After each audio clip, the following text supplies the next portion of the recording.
voy a pedir que abra su Biblia conmigo en el Evangelio de Juan, capítulo 11, versículo 23.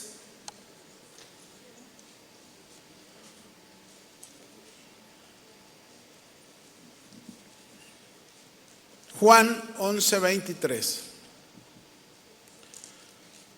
Vamos a leer el texto de donde tomamos el título de este mensaje o el tema de este mensaje. Dice ahí en Juan 11, 23, Jesús les dijo, o le dijo, él está en un diálogo con Marta, ¿verdad? Ustedes conocen la historia, se ha muerto su hermano Lázaro. Y entonces Jesús le dijo a Marta, tu hermano resucitará. Marta le dijo, yo sé que resucitará en la resurrección y en el día postrero. Y le dijo Jesús, yo soy la resurrección y la vida. El que cree en mí, aunque esté muerto, vivirá. Y todo aquel que vive y cree en mí, no morirá eternamente.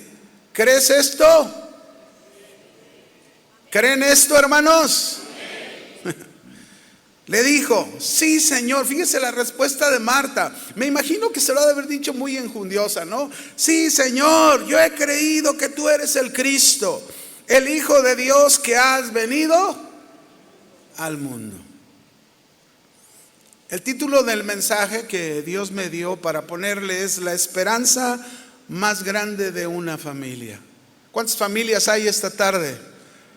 Bueno, ahí está, el Señor nos quiere enseñar la esperanza más grande de una familia. Fíjese que la mayoría de personas, en primer lugar, entienden la esperanza como un pensamiento ilusorio. Algo así como esto, ¿no? Espero que algo suceda. Y esto no es lo que la Biblia nos da a entender de esta palabra esperanza. La definición bíblica de esperanza es una expectativa segura, una espera segura. Eso es lo que significa en la Biblia esperanza. Que no se nos olvide, una expectativa segura, una espera, ¿cómo? Segura. Por ejemplo, voy a ponerles un ejemplo de esta expectativa, esta espera segura. Cuando Dios le dijo a Abraham y a Sara que les daría un hijo y del cual vendría una gran nación que le prometió a Abraham, Israel, y de esta nación que nacería el Redentor. Abraham y Sara, fíjense bien, se encontraban ahí en Romanos 4, ¿verdad? Dice que se encontraban en esperanza contra esperanza. ¿Qué quiere decir esto? Abraham tenía 100 años, Sara era estéril, en lo humano no había esperanza. Entonces esto significa que Abraham y Sara tuvieron una expectativa segura contra esa esperanza humana que no había. Es decir, tuvieron una esperanza en Dios porque Dios les prometió algo que iba a hacer contra aquello que era imposible en lo humano.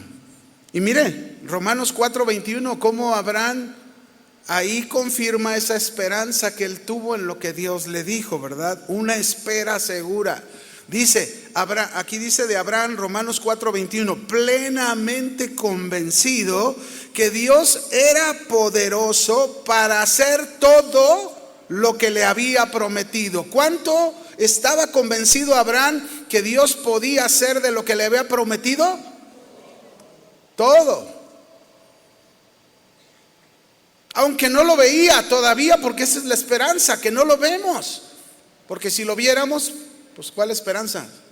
No habría esperanza, ¿verdad? Porque está ahí enfrente de nosotros. Ahora, la esperanza entonces es una firme seguridad con respecto a las cosas que no son claras y son desconocidas para nosotros, pero que Dios nos ha prometido, como en esos versículos que leímos, ¿verdad?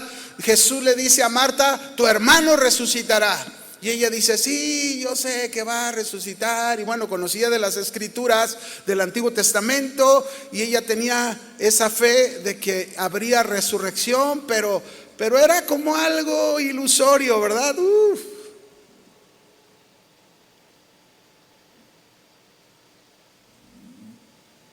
Así que la esperanza es una firme seguridad respecto a cosas que no son claras y son desconocidas. Y cuando Jesús le dijo, yo soy la resurrección y la vida, el que cree en mí aunque esté muerto vivirá, y el que vive y cree en mí no morirá eternamente. ¿Crees esto? Y ella dijo, sí, sí creo, aunque desconocía y no era claro eso para ella. Pero eso es esperanza. Dice en Romanos capítulo 8, 24 al 25, quiero dejar claro este primer punto que es la palabra esperanza, para entrar al tema de lleno, ¿verdad? Ahí en el capítulo 11 de Juan. Romanos 8, 24 y 25 dice, porque en esperanza fuimos salvos. ¿En qué fuimos salvos? En esperanza. Es decir, recibimos nuestra salvación en el momento que creímos en Jesús, tú y yo, ¿sí o no? Y eso ya no lo esperamos. Si yo ya tengo salvación, la prometida por el Señor, si yo creo en Él, pues yo ya tengo mi salvación. Pero quizás hay familiares que aún no han sido salvos. Y esa es la esperanza de salvación que tenemos de ellos, aunque no es claro y es desconocido, aunque no lo veamos nosotros. Esa es la esperanza que tenemos. Amén. Pero sigue diciendo, pero la esperanza que se ve, fíjese, la esperanza que se ve no es esperanza. Porque lo que alguno ve, pues hay que esperarlo, si ya lo tenemos. Pero si esperamos lo que no vemos, con paciencia lo aguardamos. Aquí podríamos decir entonces, por ejemplo, la salvación completa, nosotros todavía no la vemos. Porque esa la veremos en lo que el Señor nos prometió un día, que lleguemos a morir, vamos a resucitar de entre los muertos. Pero todavía no lo vemos, pero tenemos esa esperanza. Amén. Aquí podríamos decir entonces eso. Nuestra salvación completa, espíritu, alma y cuerpo, es lo que esperamos con paciencia, aunque todavía no lo vemos. Pero esa es esperanza. Ahora, la esperanza, mis hermanos, es un componente fundamental en la vida de los cristianos. Es como un chip, un componente, un chip fundamental en la vida de un cristiano. Sin esperanza, sin ese chip, la vida pierde su sentido. Y en la muerte no habría esperanza para nosotros. Mire, Job vivió algo parecido. En Job capítulo 17 versículo 15, hubo un momento que él se desanimó, se desalentó a sí mismo y perdió esperanza. Porque mire cómo dice aquí en Job 17, 15, dice, ¿dónde pues estará ahora mi esperanza? ¿Dónde estará? Y mi esperanza, ¿quién la verá? A la profundidad del Seol descenderán. El Seol, él está hablando del lugar a donde van los muertos, ¿verdad? Y juntamente descansarán en el polvo. En estas palabras vemos a un Job completamente desalentado, se encontraba sin esperanza. Pero los cristianos, los creyentes que confían y ponen su esperanza en Dios, van a ser ayudados, no serán confundidos, no serán avergonzados y no serán decepcionados. Vaya conmigo, vamos a confirmarlo. Isaías 49, 23, ahí nos dice esto.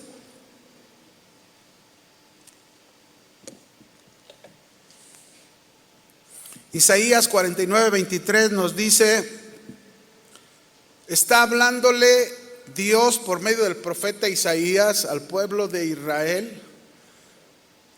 Una promesa donde en el contexto está hablando, Dios lo va a regresar del cautiverio a su tierra, ¿verdad? Se encontraba en cautiverio, lo va a regresar a su tierra. Y estas son las palabras que Dios le está dando a Israel y le dice: reyes serán tus ayos, sirvientes, y sus reinas tus nodrizas. Con el rostro inclinado a tierra te adorarán y lamerán el polvo de tus pies. Conocerás que yo soy Jehová, que no se avergonzarán los que esperan en mí. ¿Se fijan? No se avergonzarán. ¿Quiénes? Los que esperan en el Señor, los que tienen esperanza en el Señor. Este pasaje habla de esa misericordia de Dios a Israel, que sería traído entonces del cautiverio a su tierra nuevamente. Pero ¿quiénes? Los que confían en el Señor. ¿Quiénes son los que no van a ser avergonzados? Los que confían, los que esperan, los que tienen esperanza en Dios. Esos son los que no van a ser avergonzados. Si tú confías en el Señor, si tú tienes esperanza en el Señor, si tú esperas en el Señor dice: nunca serás avergonzado. Entonces, los creyentes que tienen esta confiada esperanza en Dios tienen una frecuente confianza de protección, de ayuda de Dios. Serán libres del temor y de cualquier ansiedad. Eso es lo que Dios nos promete. Ahora, la idea del Nuevo Testamento de la esperanza, fíjense bien, es el reconocimiento de que en Cristo se cumple todas las promesas de Dios. En Cristo. ¿Cuántos están en Cristo? En Él se cumplen todas las promesas de Dios. Así que la esperanza cristiana está arraigada por la fe en su salvación en Cristo. La esperanza de los cristianos se hace realidad por medio de la presencia del Espíritu Santo prometido, y que es la esperanza futura de nosotros de la resurrección de los muertos. ¿Cuántos se gozan? Qué gloriosa esperanza tenemos, hermanos. ¿Por qué? ¿Cuál es esa gloriosa esperanza? Esperamos la venida de Cristo, ¿sí o no?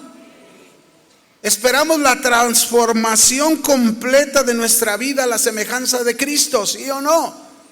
Esperamos la salvación de Dios completa, alma, espíritu y cuerpo. ¿Cuántos le esperan eso?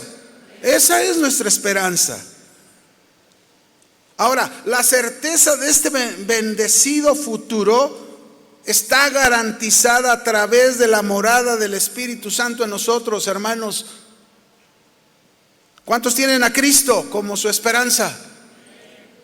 Vamos a leer un texto, Colosenses 1, 26 al 27, por favor.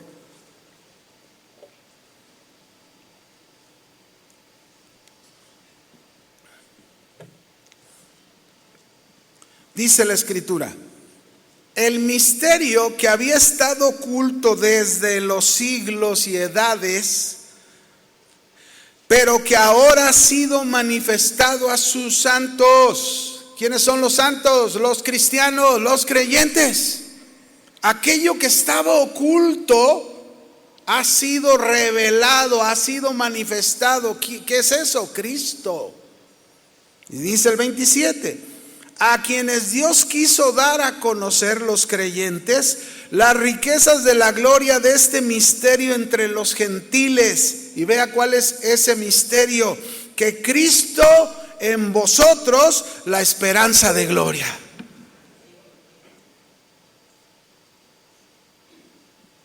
Quiero entender más esta esperanza. Bueno, le voy a poner un ejemplo. Cuentan de una hermosa niña de 15 años. Se enfermó repentinamente. Quedó casi ciega y paralizada. Un día el médico fue a casa para revisarla. Ya que la revisó, ese médico de cabecera decía a sus padres, el médico decía así a sus padres: pobre niña, por cierto, ha vivido ya sus mejores días. Pero ese médico no sabía que esa niña era cristiana. Y entonces cuando el doctor dijo eso, la jovencita de 15 años dijo: no, doctor, mis mejores días están todavía por venir en el futuro, porque son aquellos en los cuales he de contemplar al Rey en su hermosura. 15 años. ¡Qué esperanza de esta joven! Esa es la esperanza más grande de una familia. ¿Amén? Bueno, todavía no lo entiendes, pero lo vamos a entender. Ve conmigo al Evangelio de Juan capítulo 11. ¡Qué mejor historia! Porque aquí se nos revela la esperanza más grande de una familia. El Evangelio de Juan capítulo 11, verso 1 y 2. Dice la Escritura: estaba entonces enfermo uno llamado Lázaro, de Betania, la aldea de María y Marta su hermana. Verso 2: María, cuyo hermano Lázaro estaba enfermo, fue la que ungió al Señor con perfume y lo enjugó los pies con sus cabellos.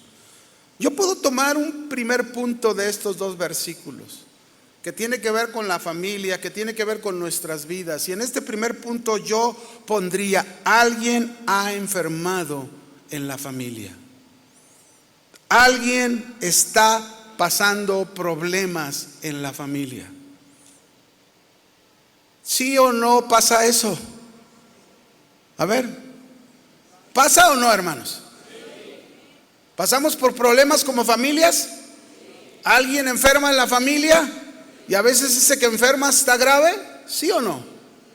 Ahora, Lázaro, que era miembro de una familia, porque se nos dice aquí en la Escritura, tenía 2 hermanas y no se mencionan a sus padres, solamente sus hermanas. Es muy posible que sus padres ya habían muerto. Y se nos dice que él estaba muy enfermo.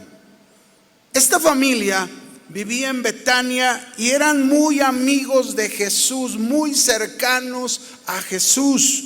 Incluso se menciona cómo una de sus hermanas, llamada María, había ungido al Señor con perfume antes de morir Jesús. Muy cercanos a Jesús. Ahora, hermanos, fíjense bien, Jesús es amigo de nosotros. Y somos muy cercanos a Él. Desde el momento en que lo conocimos y tuvimos un encuentro con Jesús, Él nos dice incluso en la Escritura, Juan 15, verso 14 al 15, Jesús nos dice estas palabras a nosotros: ustedes son mis amigos. ¿Qué somos? ¿Cuáles son amigos de Jesús? ¿Y saben por qué somos amigos de Jesús? Por Él, no por nosotros. Él nos aceptó una vez que nos arrepentimos, le pedimos perdón, Él nos hizo sus amigos. Y aquí lo dice: ustedes son mis amigos. Y luego dice: si hacéis lo que yo mando, es decir, si le obedecemos, ya no os llamaré siervos, porque el siervo no sabe lo que hace su Señor, pero os he llamado amigos, porque todas las cosas que oí de mi Padre os las he dado a conocer. Fíjense qué cosa tan cercana con nosotros, qué cosa tan íntima, que Jesús es nuestro amigo y nos da a conocer al Padre a nosotros, a Dios.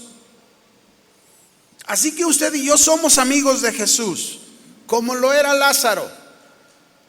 Pero esto no quiere decir que no enfermamos, que no pasamos problemas, que no vivimos situaciones difíciles. Eso no quiere decir, aunque seamos amigos de Jesús y vivamos cerca de Jesús, eso no quiere decir que no pasaremos por cosas como estas.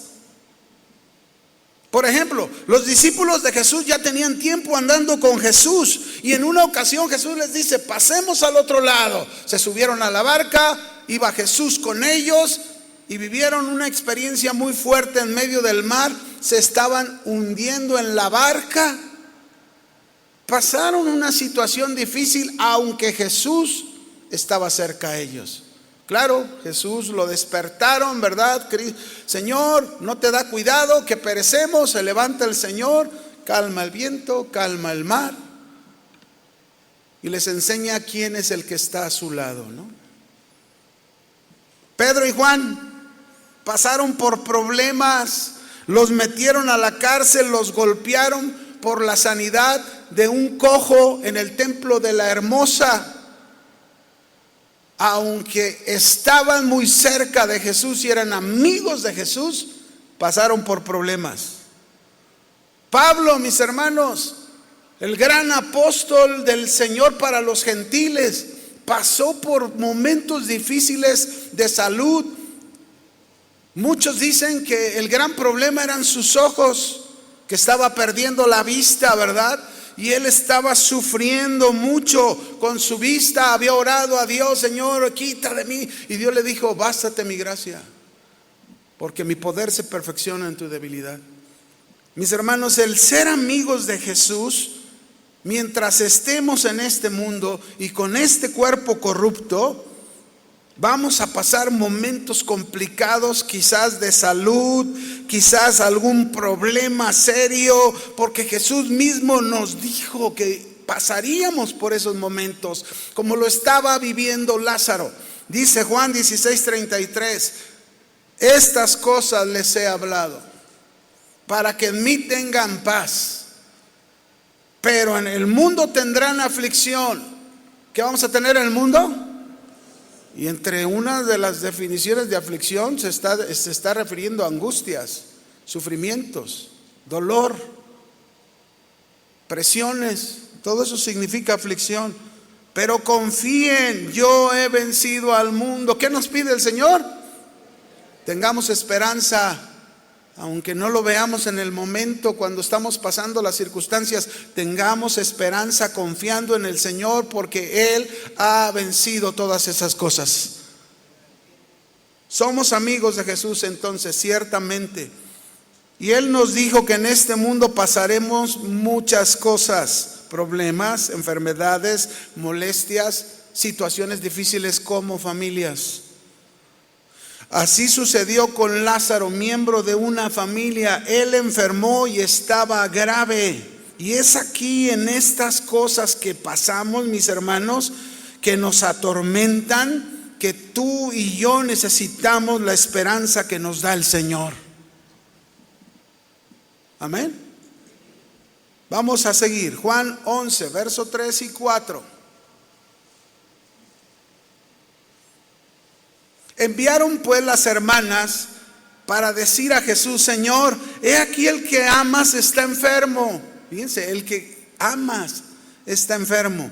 Oyéndolo, Jesús dijo: esta enfermedad no es para muerte, sino para la gloria de Dios, para que el Hijo de Dios sea glorificado en ella. Yo tomo otro punto, ¿verdad?, de estos versículos. Y pondría: le informaron a Jesús de la condición del enfermo a quien amaba. En otras palabras, le hicieron una petición. Pregunto: ¿ustedes creen que Jesús ya sabía el problema de salud de Lázaro, su amigo, a quien tanto amaba, antes que las hermanas le avisaran? Claro. Él es Dios omnisciente, todo lo sabe, pasado, presente y todo lo sabe. Pregunto ahora: ¿ustedes creen que Jesús ya sabe de nuestros problemas que pasamos, sea de salud o de alguna otra cosa, antes que le pidamos? ¿Lo sabe o no lo sabe? ¿Ustedes creen que Dios no sabe cuando lo anotan en las hojitas de peticiones? Antes de que anotes, ya lo sabe el Señor. Antes que pidamos, ya lo sabe el Señor. Ya lo sabe. Él conoce nuestras vidas. Él conoce nuestras situaciones. Ahora, escúchenme, aunque todo lo sabe, Él desea y espera de nuestras peticiones, de nuestras oraciones, de nuestra comunión con Él, donde le exponemos cada una de nuestras necesidades, cualquiera que sea nuestra situación. Él nos enseñó que debemos pedir con fe. ¿Cómo debemos de pedir? Las hermanas le mandaron un informe pidiéndole: nuestro hermano, tu amigo, a quien tú amas, está enfermo. El deseo de las hermanas seguro era que Jesús inmediatamente estuviera ahí. Mateo 7, versos 7 al 11.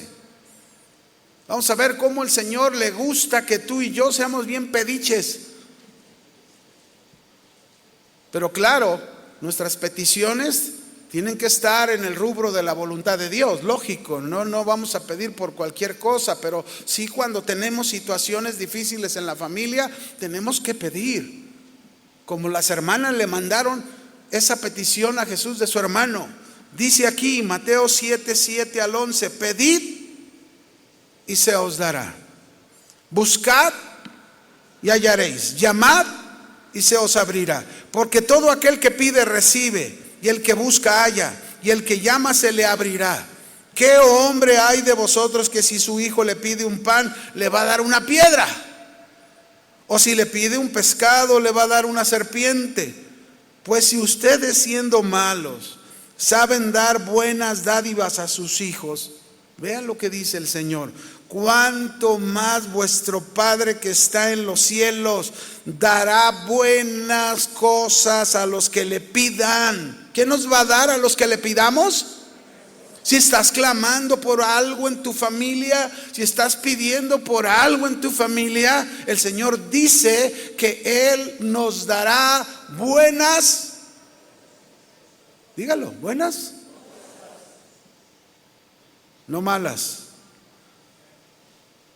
Pero yo quiero decirte algo, familia: si no recibimos es porque no pedimos.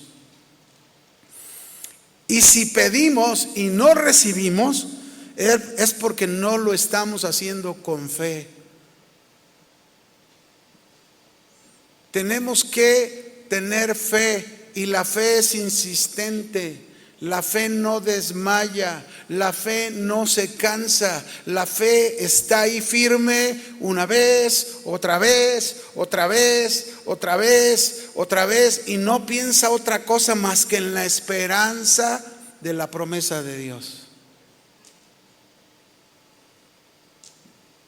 ¿Qué va a dar el Señor a los que le pidan? Según el texto, buenas cosas. Pero hay que tener una oración constante.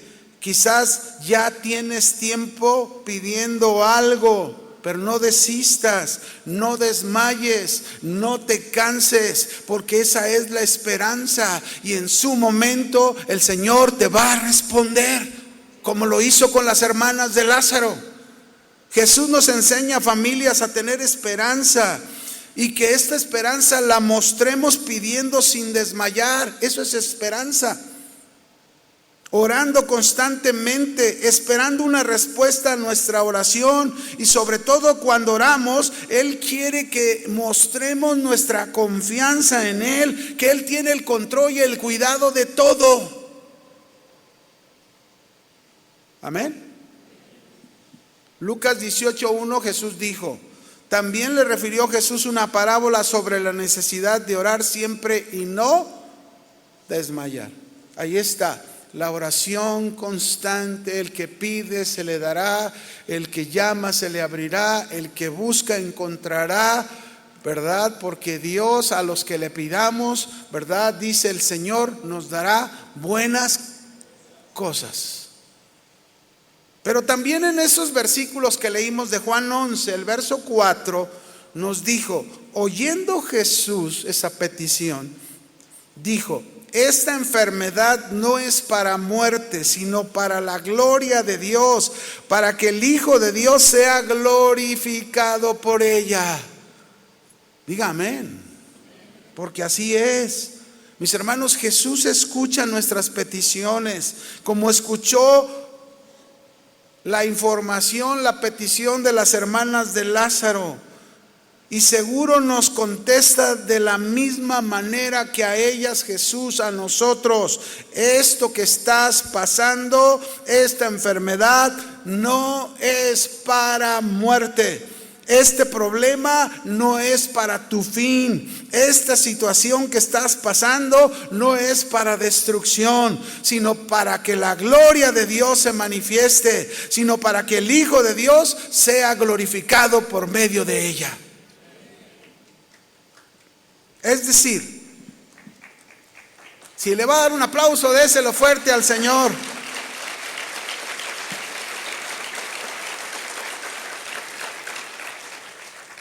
El Señor nos está enseñando esto, que cualquiera que sea la aflicción o la situación en que nos encontremos pasando como familia, Dios tiene propósito. ¿Y cuál es el propósito? La gloria de Dios. ¿Cuál es el propósito? Que Cristo sea glorificado. Miren, mis hermanos, los favores más dulces del Señor que podemos experimentar como familia son aquellos que provienen de las circunstancias difíciles que pasamos. Yo sé que no es fácil decir amén ahí, pero así es. Fíjense, en la semana, el jueves, en la clase que me toca dar del instituto, una hermana se acercó y me encantó esto, ¿no? Me contó que ella estaba viendo una serie bíblica cuando Jesús envió a los 72 a predicar el evangelio, a sanar enfermos, echar fuera demonios, a predicar, ¿verdad? Y esto que le voy a contar, pues dentro de esta serie no está en la Biblia, pero es como una analogía interesante porque nos enseña. Y dice que después de que fueron ya que los mandó a los 72, uno de ellos regresó con Jesús porque estaba mal de una pierna y de un brazo. Y le decía: Jesús, ¿cómo quieres que vaya a orar por los enfermos si todavía estoy así? Si todavía estoy enfermo y necesito que me sanes. Y Jesús le dijo, como a Pablo: bástate. Y gracias. Y el Señor le dijo a este que estaba mal de una pierna y de un brazo: es precisamente así con tu enfermedad que yo te quiero usar. Imagínate cómo hablarán de mí y me glorificarán al verte que a pesar de tu enfermedad oras por otros y ellos sanan. La esperanza más grande de una familia. Algunos de nosotros quizás lo hemos hecho como este hombre. Y esta hermana me decía, porque pues realmente yo estoy viviendo una experiencia fuerte. El ojo derecho, acabo de ir con el doctor y tengo que volver a trasplantarlo. No estoy viendo con mi ojo derecho, pero aquí estoy. Amén. Aquí estoy con un ojo, Señor, mientras me des. El doctor me decía el martes, toco madera, que no le pase nada a tu ojo izquierdo. Así dijo el doctor, ¿verdad? Dije, ¿y eso? Y yo dije, pues yo no toco madera, yo tengo esperanza en el Señor. Amén. Esa esperanza tenemos. Pues ahí está, mis hermanos. Tenemos que entender, tenemos que pedir, pero también tenemos que entender en lo que pedimos, que lo que vivimos, en medio de lo que vivimos, quizás Dios, su respuesta no sea lo que nosotros queremos. Quizás la respuesta de Dios sea como este hombre que el Señor le dijo: así te quiero usar. Y ahí es donde tenemos nosotros que tener esa esperanza en el Señor. Amén. Seguimos, Juan 11, 5 al 7. Espero poder acabar, ¿no? Dice: y amaba Jesús a Marta, a su hermana, María, sí, y a Lázaro. Cuando oyó pues Jesús que estaba enfermo Lázaro, se quedó 2 días más en el lugar donde estaba. Luego, después de esto, dijo a los discípulos: vamos a Judea otra vez. Alguien podría decir aquí, si lo amaba tanto a Lázaro, ¿por qué se esperó 2 días más para ir a él? Quiero decirles algo que necesitamos comprender como cristianos. Jesús nos ama como familia y como personas. ¿Lo crees? Jesús nos ama. Y estemos pasando por lo que estemos pasando, como en el caso de Lázaro que murió, Cristo nos ama. Pero hay algunos que llegan a pensar que el Señor no ama porque no pasan las cosas como ellos quieren en sus vidas.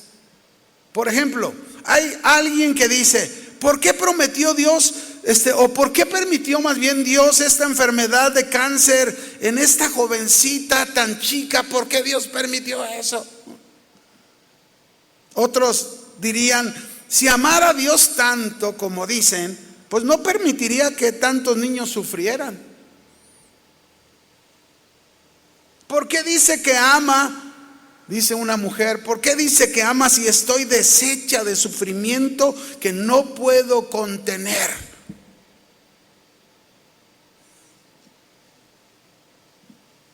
Nosotros vemos la muerte o nuestras circunstancias como algo catastrófico, pero Jesús no. Para Él, mis hermanos, la muerte o las circunstancias difíciles son la puerta para estar siempre con Él.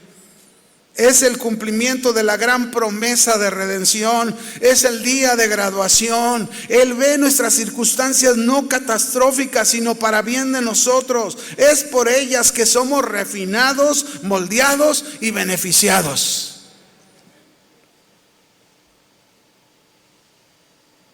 Nosotros vemos la vida de una manera que muchas veces le echamos la culpa a Dios de todo, cuando lo que sucede en nuestras vidas y alrededor de nosotros es una causa del pecado, o son situaciones de la vida, o es el corazón de los hombres que viven alejados de Dios.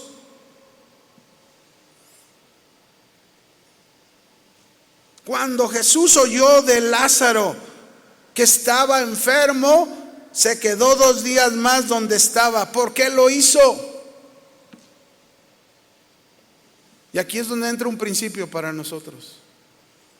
Las cosas que Dios hace no las podemos cuestionar ni tratar de entender. Repito, las cosas que Dios hace no las podemos ni las debemos de cuestionar ni entender. Un día a un niño le preguntaron en su escuela que qué era fe para él.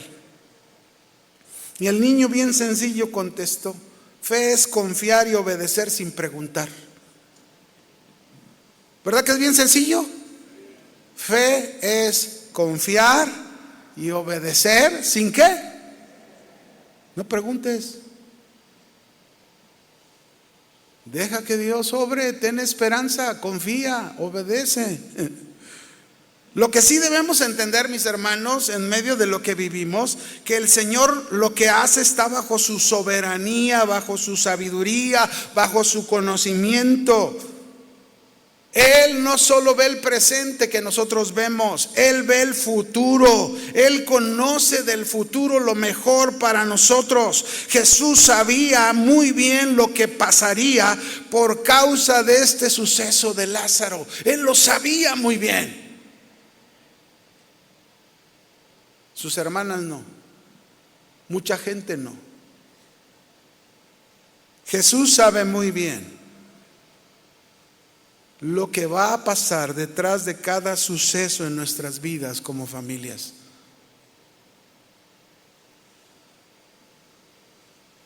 Él mismo sabía de sí mismo lo que vendría después de la cruz al morir. Aunque sufrió bastante, Él sabía que detrás de la cruz vendría la gran victoria para nosotros. pero nadie lo entendía. Por eso nos dice en Hebreos 12:2, puesto los ojos en Jesús, el autor y consumador de la fe, el cual por el gozo puesto delante de él sufrió la cruz, menospreciando el oprobio, y se sentó a la diestra del trono de Dios. Mis hermanos, Jesús mismo nos enseña, detrás de lo que podamos estar viviendo, pasando, el Señor tiene la victoria, el Señor tiene grandes cosas, el Señor tiene planes, el Señor tiene propósitos, aunque nosotros no lo entendamos. Y como el niño dijo, lo único que necesitamos es tener fe y obediencia sin preguntar. Seguimos. Juan 11, verso 8 al 16, está más largo. Les dijeron los discípulos: Rabí, ahora procuran los judíos apedrearte y otra vez vamos a ir allá. Respondió Jesús: ¿no tiene el día 12 horas? Y el que anda de día no tropieza, porque ve la luz de este mundo, pero el que anda de noche tropieza, porque no hay luz en él. Dicho esto, les dijo después: nuestro amigo Lázaro duerme, mas voy a despertarle. Dijeron entonces los discípulos: Señor, si duerme, sanará. Pero Jesús decía esto de la muerte de Lázaro. Ellos pensaron que Jesús hablaba del reposo del sueño. Entonces Jesús les dijo claramente: Lázaro ha muerto. Me imagino cuando Jesús dijo eso, hubo un silencio, ¿verdad? Un gran silencio. Y dijo Jesús: y me alegro por ustedes de no haber estado ahí para que crean. Mas vamos a él. Dijo entonces Tomás, llamado el Dídimo, a sus discípulos: vamos también nosotros para que muramos con él. ¿Qué aprendemos, hermanos, de esto?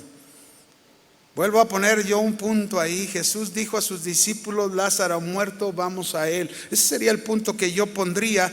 Y dice, aprendemos varias cosas. Primero, mis hermanos, lo primero que aprendemos en esta historia y que nos pasa a nosotros es que muchas veces se nos olvida que Dios tiene el control de todo. Otra vez: Señor, ¿quieres que vayamos a Judea? Si ahí te quieren apedrear. Como si Jesús no lo supiera, ¿no? ¿Cuántas veces tratas de ayudar a Dios con tus comentarios? ¿Sí o no? ¿Cuántas veces tratas de echarle la mano a Dios? Señor, ahí te va una sabiduría pequeña, pero para que la apliques, ¿no? Nunca se me olvida cuando yo, el problema de mis ojos, en un momento de mi vida, en un estado crítico, yo le decía: Señor, quítame la vida, porque mira, Señor, si yo me quitas la vida, la casa les queda por lo menos a mi familia y van a poder vivir. Y ve, ¿qué le estaba dando lección yo a Dios? ¿Cómo es posible? Pero solamente a mí me pasa. A ustedes no les pasa eso, ¿verdad? Pero aquí está claro que se nos olvida que Dios tiene el control de todo. Nada está fuera de su conocimiento, nada está fuera de su alcance.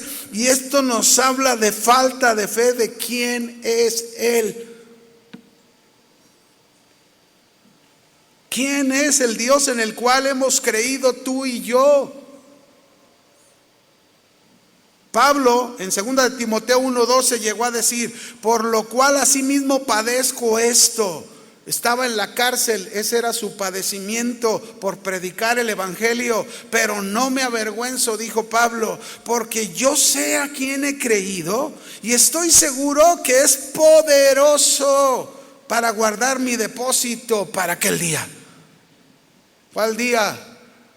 El día en que él estaría en la presencia del Señor. Pablo sabía que iba a morir. Pablo sabía que lo iban a sacrificar. Pero ahí está su esperanza puesta en Dios claramente. Jesús quiere siempre confianza y obediencia en medio del riesgo. Vamos a Judea. ¿Cuánta gente, mis hermanos, usan frases como estas en sus propias familias y dicen: ¿a qué vamos con la familia si siempre se juntan y solo para atacarnos y burlarse de nosotros? Otros dicen, siempre andan buscando molestarnos, ¿a qué vamos? Jesús quiere confianza y obediencia en medio del riesgo. ¿En medio de qué? Del riesgo. Por eso Jesús dijo, Lázaro duerme, mas voy a despertarlo. Ustedes saben que Lázaro había muerto. Ahora, déjenme hablarles de este principio. Ir ante todo riesgo es ir con el pensamiento siempre, Jesús quiere despertar a todos los que están dormidos, muertos espiritualmente.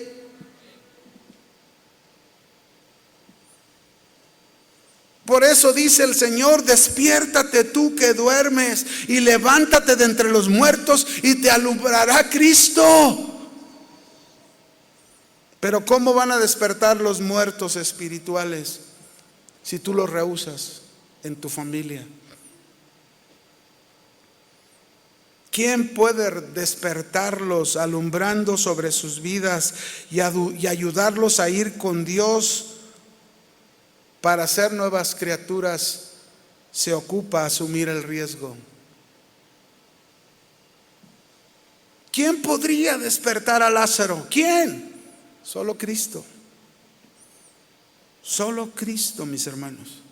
Y qué hermosa descripción hace el Señor aquí en estos versículos sobre la muerte. Qué hermosa descripción, porque Jesús nos dice que la muerte es como un dormir. No es la peor catástrofe. Es el sueño. El sueño es un sinónimo de descanso. El que muere ha descansado.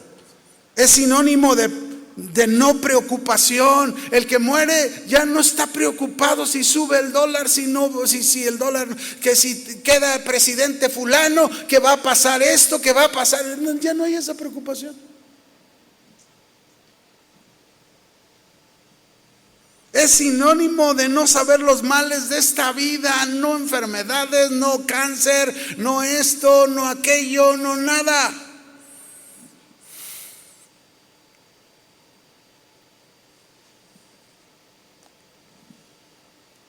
Ahora, fíjense bien, Tomás el Dídimo, es interesante lo que dijo, vamos con él para que muramos junto con él. Aquí hay algo importante de aprender, ir con Jesús. ¿Cuántos de ustedes decidieron un día seguir a Jesús? Ir con Jesús es ir a la muerte.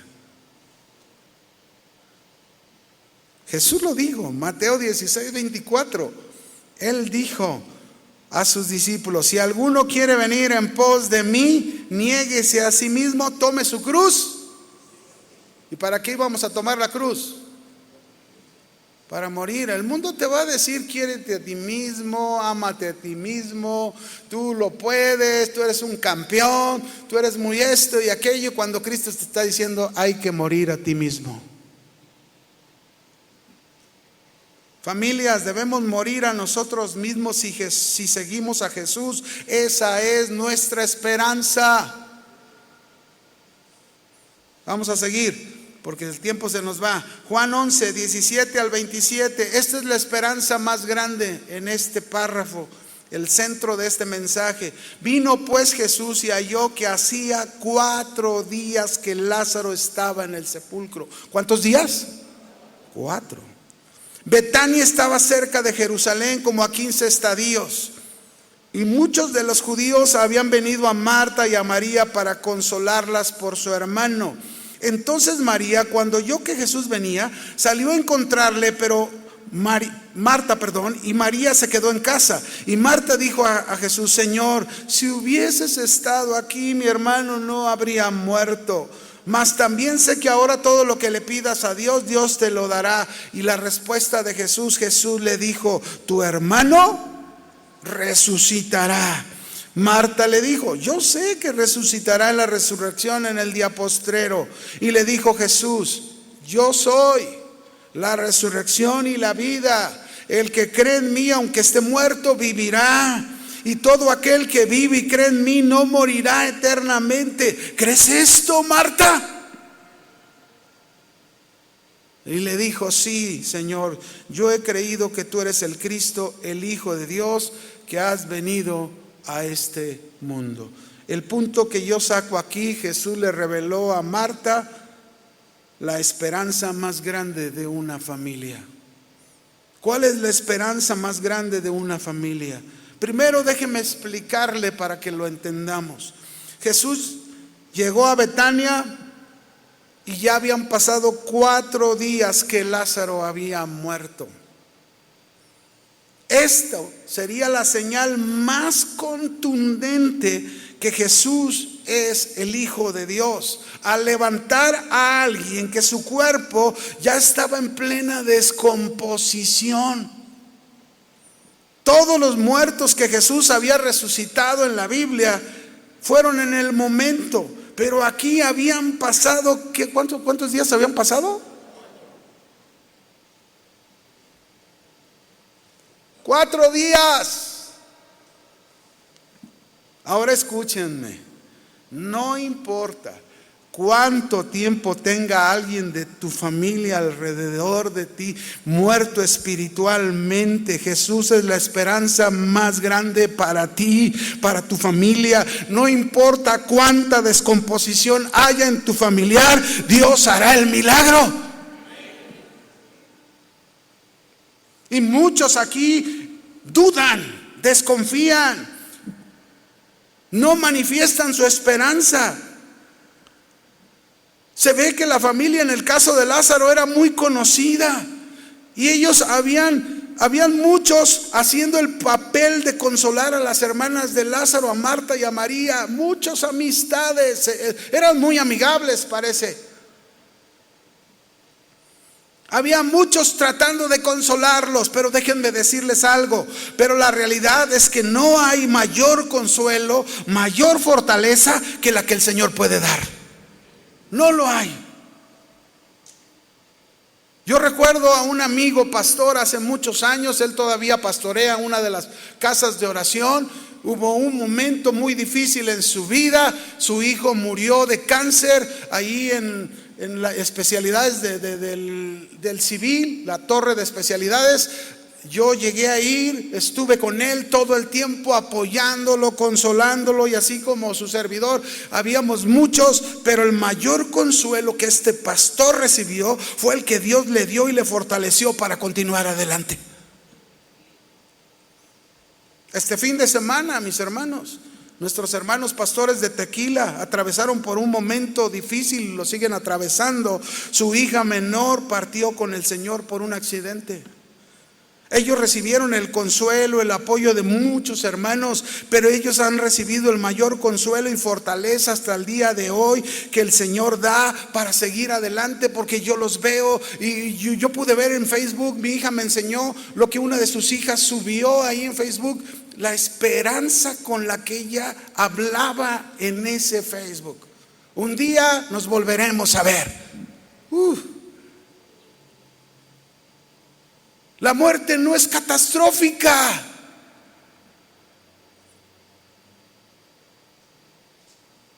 La muerte es el momento, mis hermanos, para estar en la presencia de Dios. Es el momento en que el Señor dice: ya no eres digno de que estés en la tierra, vente conmigo. Jesús nunca llega tarde. Jesús nunca llega tarde, aun cuando parece. Si hubieses estado aquí, mi hermano no habría muerto. Si hubieses no está en el lenguaje del Señor. ¿Y saben por qué, mis hermanos? Porque siempre en todo el Señor tiene un propósito a cumplir. Quizás en muchas ocasiones este propósito no lo entendemos nosotros, pero como lo dijo Pedro, como le dijo a Pedro una vez: Pedro, no entiendes esto que hago ahora, pero un día más adelante lo entenderás. Y así nos dice el Señor: más adelante lo entenderás. Pedro no entendía, mis hermanos, él no entendía cuando Jesús le dijo: boga mar adentro, arrojen sus redes para pescar, cuando toda la noche habían intentado como pescadores pescar y no había nada. Sin embargo, Pedro dijo: en tu nombre echaré la red, esperanza. Y era tanto la pesca que no podían con las redes.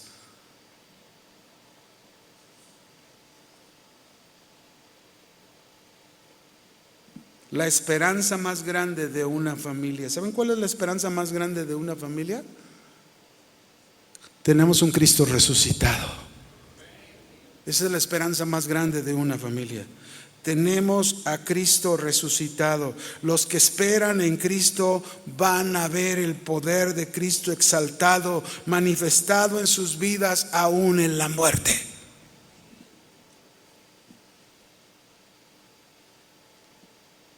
Yo recuerdo cuando murió mi suegra, mi esposa, que era muy dependiente de ella sentía, cuando murió su mamá, sentía como si le hubieran arrancado sus 2 brazos. Y no entendía lo que estaba pasando y estaba viviendo, no lo entendía. Pero detrás de todo, mis hermanos, detrás de todo aquello, Dios tenía un propósito para ella. Hasta ese momento, ella no había entregado su vida completa al Señor. Llegó el momento en que Dios le hizo ver que la dependencia la tenía que tener en el Señor. Y Dios tenía un propósito, que ella dependiera de Cristo. Y hasta hoy, mis hermanos, yo puedo ver en mi esposa y que ella ha sido testigo de lo que es depender del Señor Jesús.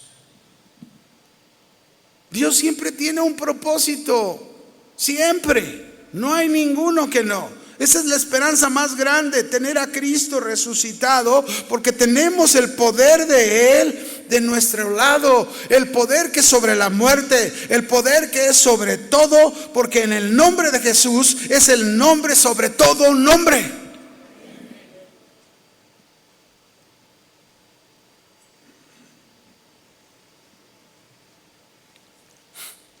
En Juan, no lo voy a leer por el tiempo, pero en Juan 11, 28 hasta el 35, después de hablar con Marta, Marta vino, le dijo a su hermana María que estaba aquí ya el Señor. María fue a encontrarse con el Señor y le dijo lo mismo que su hermana Marta, ¿verdad? Señor, si hubieses estado aquí, mi hermano no habría muerto.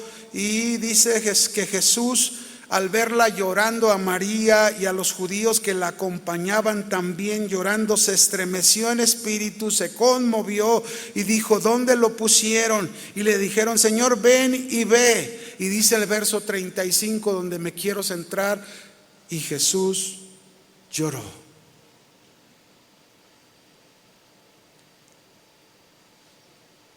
Mis hermanos, Jesús llora con nosotros como familia. No lo olvides, Jesús llora con nosotros como familia. En este evangelio, Juan enfatiza en estos párrafos el hecho claro de que contamos con un Señor que se interesa por nosotros. Él no es un Dios sin emociones, que no se involucra con los humanos. ¿Qué esperanza podría ser esa para nosotros? Ninguna. Pero aquí vemos en este pasaje cómo Jesús nos expresa sus emociones. Lloró por compasión, lloró por tristeza. Con frecuencia Jesús nos expresa sus emociones profundas, y nosotros deberíamos nunca guardar nada de revelarle al Señor nuestros sentimientos. Llora con el Señor todo lo que quieras, pero Él te comprende. Él está contigo. ¿Lo crees? Seamos sinceros, mis hermanos, no le ocultemos nada al Señor. Él se interesa por nosotros. Él se interesa por nuestras familias. Por eso vemos en este pasaje a llorar Jesús acompañando con su lloro, ¿verdad? Jesús se identificó con el dolor y se identifica con el dolor de nosotros. Dice la Biblia, Salmo 34, 18, el Señor está cerca de los quebrantados de corazón. ¿Dónde se encuentra? Cerca. Y salva a los de espíritu abatido. Y bueno, quiero concluir con esto. En Juan 11, 38, voy a terminar con esto. Jesús, profundamente conmovido otra vez, vino al sepulcro. Era una cueva y tenía una piedra puesta encima. Y dijo Jesús, quitad la piedra. Marta, la hermana del que había muerto, le dijo, Señor, ya huele mucho, ya hiede, porque es de 4 días. Y Jesús voltea a Marta a mirarla y le dice, ¿no te he dicho que si crees verás la gloria de Dios? Quitaron la piedra donde estaba puesto el muerto. Jesús hizo una oración y después de haber orado clamó a gran voz y dijo, Lázaro, sal fuera. Y al que había muerto salió atadas las manos y los pies con vendas y el rostro envuelto en el sudario. Y Jesús les dijo, desatadle y dejadle ir. Jesús hizo el milagro. Resucitar a un muerto en descomposición, porque Él quería mostrar que Él es la resurrección y la vida. Amén. Este es el punto interesante de la gran esperanza que tenemos como familia. Jesús viene ante nuestro problema, ante nuestro sufrimiento, ante nuestra batalla, nuestra situación, y frente a ella nos dice, esta noche, Señor, nos dice, quita la piedra. Quiero hacer el milagro, pero quita la piedra. El Señor quiere hacer el milagro. Jesús quiere manifestarse en nuestras vidas. Dios quiere mostrar su gloria. Él nos ha dicho cuál es nuestra esperanza. Yo soy la resurrección y la vida. Pero muchos en nuestras familias necesitamos mover la piedra. Por eso no está el milagro, porque la piedra sigue ahí impidiendo que Jesús realice el milagro. A Jesús no le costaba nada mover la piedra frente a Lázaro, pero era necesario que los participantes creyeran, confiaran, no dudaran. Y eso quiere Jesús de nosotros. Ponte de pie, por favor.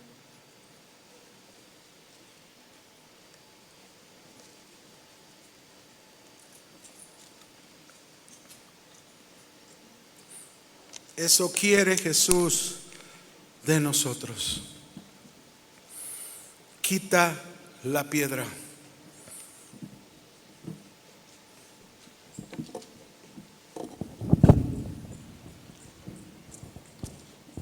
Quizás la piedra que hay que quitar es la piedra de falta de compromiso con el Señor. Quizás quitar la piedra son tus dudas que ahí están presentes. Quizás quitar la piedra es tu incredulidad. No va a ser posible. Quitar la piedra quizás sea quitar tus rencores, tus resentimientos, tu falta de perdón. Quitad la piedra quizás sea la dureza o la tibieza espiritual en la que te encuentras. ¿Quieres ver el milagro? Esta es la esperanza más grande de una familia. ¿Quieres ver milagro en tu casa, en tu familia? Levanta tus manos. Ríndete al Señor. Quita la piedra, cualquiera que sea, quítala. Remuévela. Él lo puede hacer. Pero Él quiere ver tu confianza, tu fe en acción. Muévela. Dios ha querido hacer cosas con tu familia. Él es la esperanza de gloria para todos los que se acerquen a Él. Ábrele la puerta de tu corazón para que Él entre y gobierne. Dile al Señor: Señor,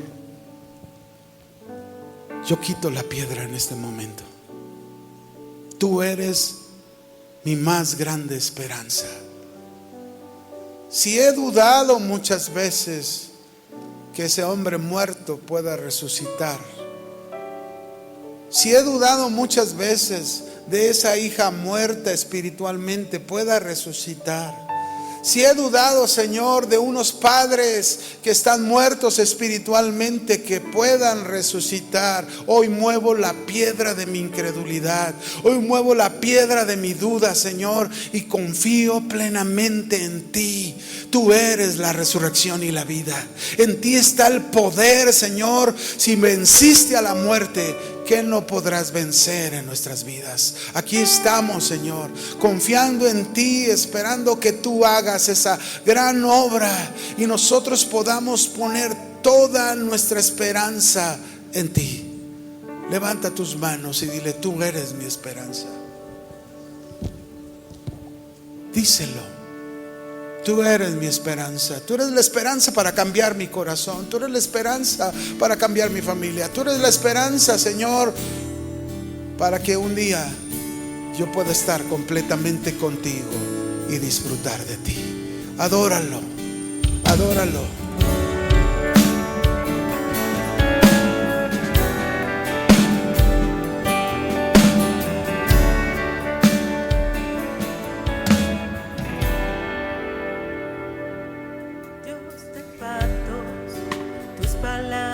Son verdad, Dios de promesas, todas cumplirás. Tú siempre eres fiel, nunca me dejarás. Tu fidelidad para siempre es Dios verdadero, lleno de amor. Tus palabras nunca pasarán,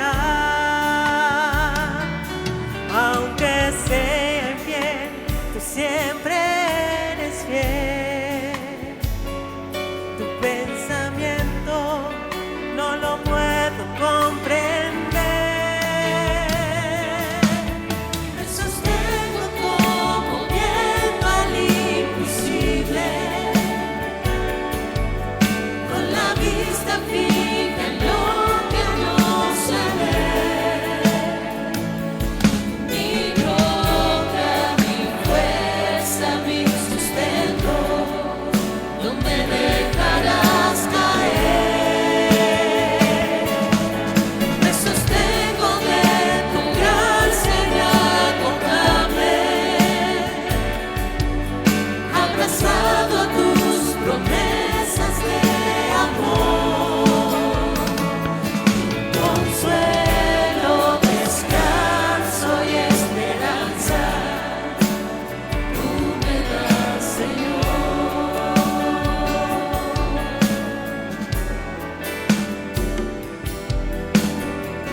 Tus palabras son verdad,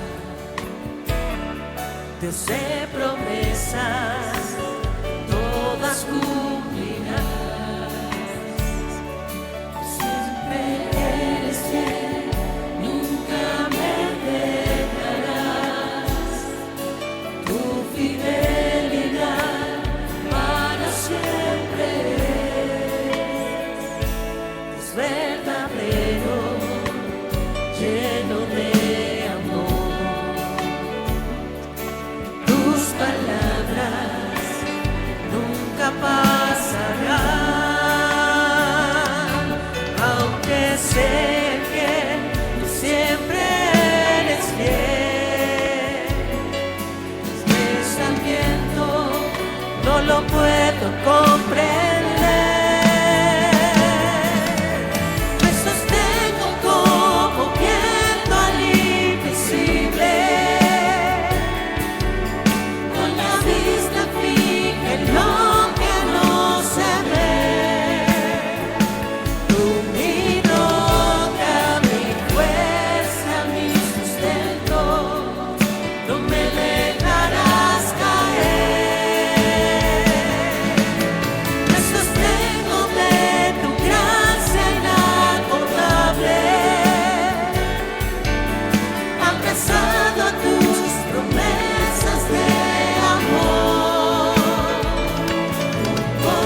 nos das, Señor. Esa esperanza en ti, Señor. Solamente en ti confiamos, Padre.